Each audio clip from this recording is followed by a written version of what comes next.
ბუნებრივია ჩვენს ცხოვრებაზე ჩვენს მიერ მიღებული გადაწყვეტილებები ახდენს გავლენას, თუმცა ახდენს თუ არა ზეგავლენას ჩვენს ცხოვრებაზე და ცნობიერებაზე ის გადაწყვეტილებები, რომლებიც არ მივიღეთ წარსულში და ის არჩევანი, რომელიც არ გავაკეთეთ ცხოვრებაში.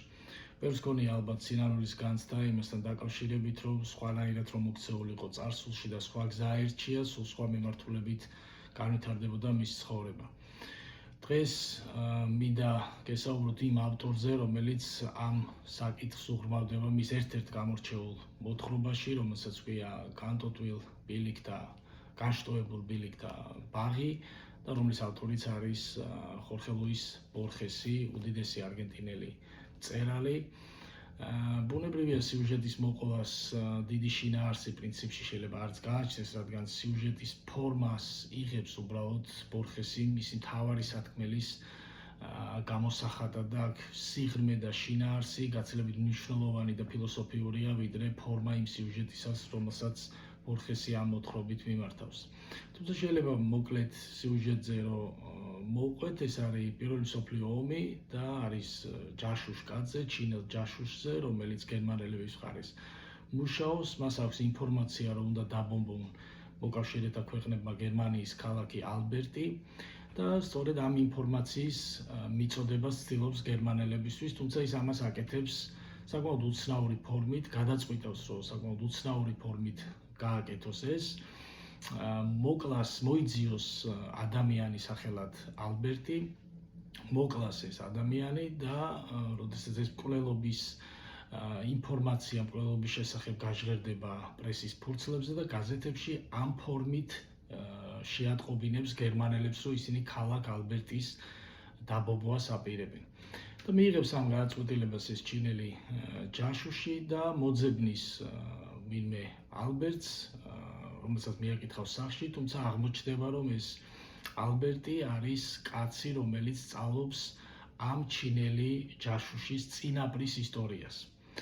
ისტორიას კაცზე, რომელსაც მიიღო გადაწყვეტილება, რომ შეექმნა ისეთი ლაბირინთი, რომელშიც ყველა ადამიანი დაიკარგებოდა და დაეწერა ისეთი წიგნი, რომელშიც იქნებოდა უსასრულო ვარიანტები გამოყენებული ადამიანის ცხოვრების. ანუ ის იქნებოდა სავსე უსასრულო სიმბოლოებით და ყველაზე მეტი სიტყვა და ყველაზე დიდი წიგნი იქნებოდა მოკლედ კაცობრიობის ისტორიაში. თუმცა ეს ალბერტი კვლევის შედეგად მივიდა იმ დასკვნამდე, რომ ამ ჩინელ წინაპარს ჰქონდა იდეა იმისა, რომ თავად ეს წიგნი იყო ლაბირინთი და მას ჰქონდა იდეა იმის შესახებ, რომ უამრავი ალტერნატიული ვერსია ჩვენს თავში აგრძელებს თანაარსებობას ერთმანეთთან და რას ნიშნავს ეს. ადამიანის გონება და ცნობიერება არის ერთგვარი განშტოებულ ბილიქთა ბაღი. ანუ ჩვენ ცნობიერებაში არის მოთავსებული უამრავი ბილიკი, თუმცა ჩვენ როგორც წესი ვიღებთ ხოლმე გადაწყვეტილებას და ვირჩევთ ერთ-ერთ ბილიქს, რომლისკენაც ჩვენ ვაგრძელებთ შემდეგ ცხოვრებას. თუმცა ეს არ ნიშნავს იმას, რომ სხვა ბილიკები ამ დროს უქმდება ჩვენს ცნობიერებაში. ანუ მარტივად რო ვთქვათ, თუ ჩვენ ვდგავართ იმ არჩევანის წინაშე, რომ მარჯვნივ უნდა წავიდეთ თუ მარცხნივ, თუ ჩვენ მივდივართ მარჯვნივ, ეს არ ნიშნავს იმას, რომ მარცხნივ წასასვლელი გზა ავტომატურად უქმდება ჩვენს ცხოვრებაში.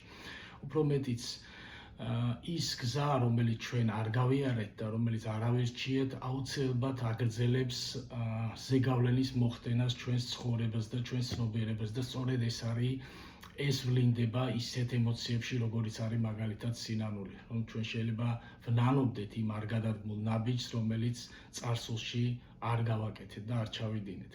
სწორედ ამაზე ეს არის მთავარი სათქმელი ბორხესის ამ მოთხრობით და ბუნებრივია ის არ ამბობს, რომ რაღაცა ფიზიკურ სივრცეში არსებობს ის უამრავი ალტერნატიული ვერსიები, რომელიც ჩვენ შეიძლება ყოფილიყავით, მაგალითად ამ ცხოვრებაში თუ ჩვენ ვართ მტრები ერთმანეთის, სხვა ალტერნატიულ ვერსიაში შეიძლება მეგობრები ყოფილიყავით ერთმანეთის და ბორხესის აზრით ეს იდეა აგრძელებს არსებობას რაღაც ფორმით, არა ფიზიკურ სივრცეში, არამედ ჩვენს ცნობიერებაში პირველ რიგში და ბუნებრივია ეს იდეა და ეს ფიქრი ჩვენზე ახდენს ზეგავლენას და ჩვენ მთელ ცხოვრებაზე შეიძლება წარუშლელ კვალს ტოვებდეს.